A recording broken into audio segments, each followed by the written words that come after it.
22세 이후로 이순신은 책을 덮고 무예를 전공했다고 앞서 말한 바 있다. 하지만 그는 다른 무인들과 달리 무인의 길로 들어서기 전에 이미 유학, 즉 성리학을 공부하여 탄탄한 인문적 소양을 쌓았고, 무인의 길로 들어선 후에도 공부와 자기 수양을 계속했다.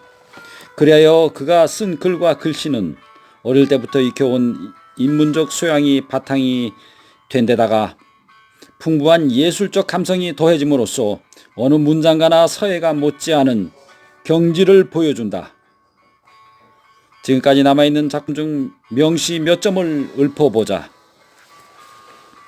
오늘날 대한민국의 국회의원들에게도 시사하는 바가 클 것이다.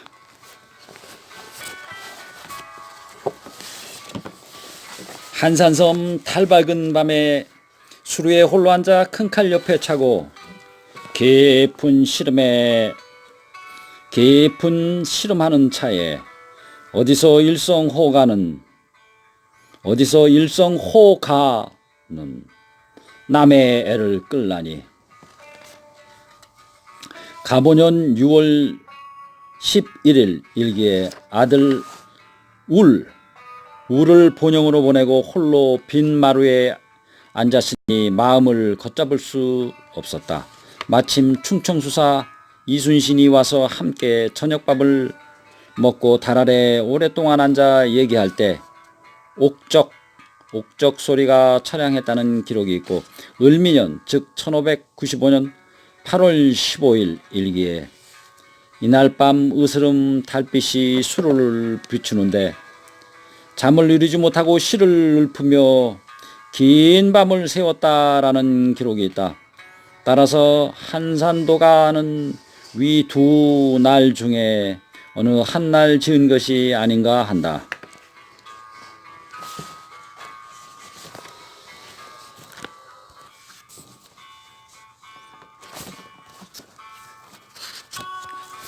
비바람 부슬부슬 흩뿌리는 밤, 생각만 아물아물 참 못 이루고 쓸개가 찢기는 듯 아픈 이 가슴, 살을 내는 듯이 쓰린 이 마음. 강산은 참혹한 꼴 그대로, 물고기 날새들도 슬피 우노라.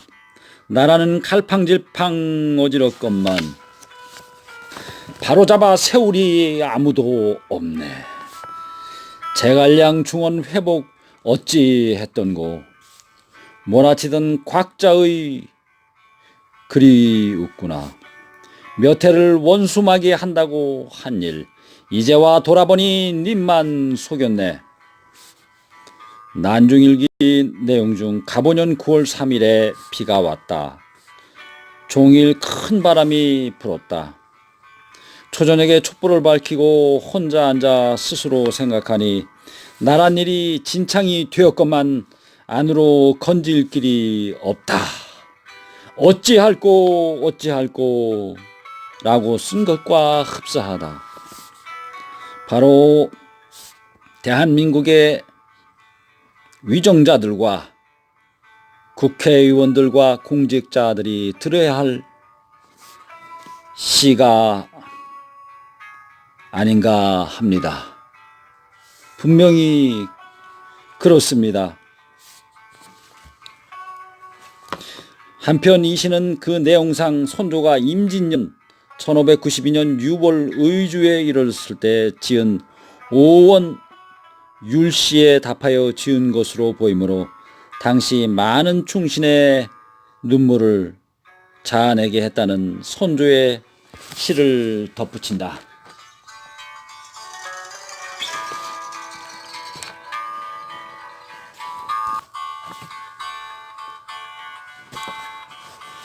나라는 갈팡질팡 어지러운데 충신으로 나서리 그 누구인고.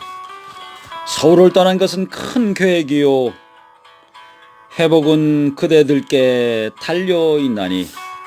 국경의 달 아래 국경의 달 아래서 슬프게 울고 압록강 강바람에 아픈 이 가슴, 신하들아 오늘을 겪고 나서도 그래도 동인 서인 싸우느냐. 자, 오늘날의 보수 당의 행태와도 같습니다. 보수당, 진보당 원망하고 이리 트집 잡고 저리 트집 잡는 행태는 이순신이 매우 안타까워할 일인 것입니다. 모두 각성하고 깨어나야 할 때라고 생각합니다. 각주 구검을 벗어나 새로운 시대의 변화에 시대 정신에 맞게 생각하고 독서하고 끊임없이 자신을 돌아보는 이순신 장군의 모습을 따라가야 할 것입니다. 그런데 위시의 두 번째 구절에 이와 곽은 당나라의 이광필과 곽자의를 말합니다. 한산도의 밤이란 시가 있습니다. 한바다에 갈빛 저물었는데 찬바람에 놀란 기러기 높이 떴구나. 가슴에 근심 가득 잠 못 드는 밤, 새벽달 창에 들어 칼을 비추네. 을미년 10월 20일자 일기 내용인 이날 밤 바람은 몹시 싸늘하고 차가운 달빛이 낮과 같아 잠들지 못하고 밤새도록 뒤척거리는데 온갖 근심이 가슴을 치밀었다라는 대목과 비슷한 신경을 담고 있습니다. 이 시는 동서고금의 많은 영웅의 시 중에서도 특히 탁월한 평가를 받고 있습니다.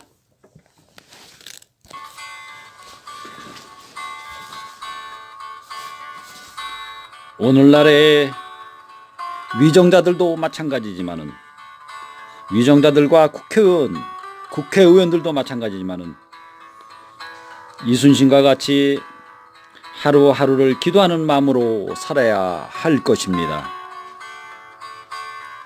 대한민국의 위정자들과 국회의원들에게 고하노라.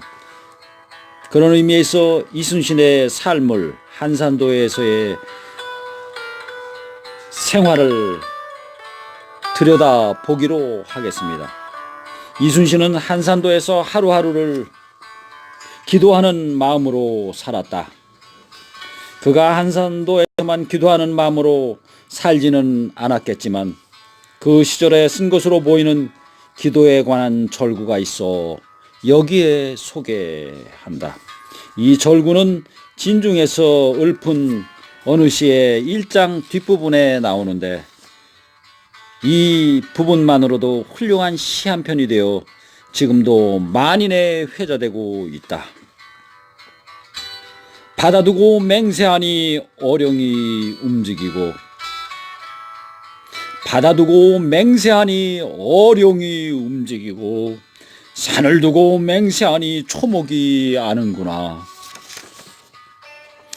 산을 두고 맹세하니 초목이 아는구나.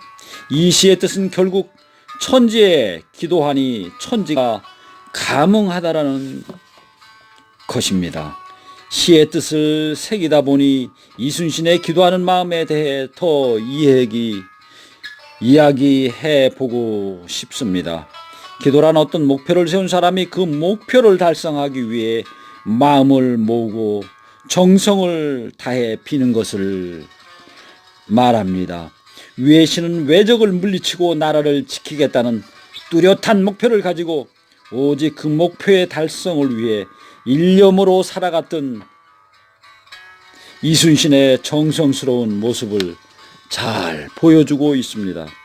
이순신을 성공하게 한 여러 지도자적 품성 중에서 가장 큰 자리를 차지하는 것은 지극한 정성이라 생각하는데, 그 정성이란 바로 위시에서 말하는 기도하는 마음과 다를 바 없습니다.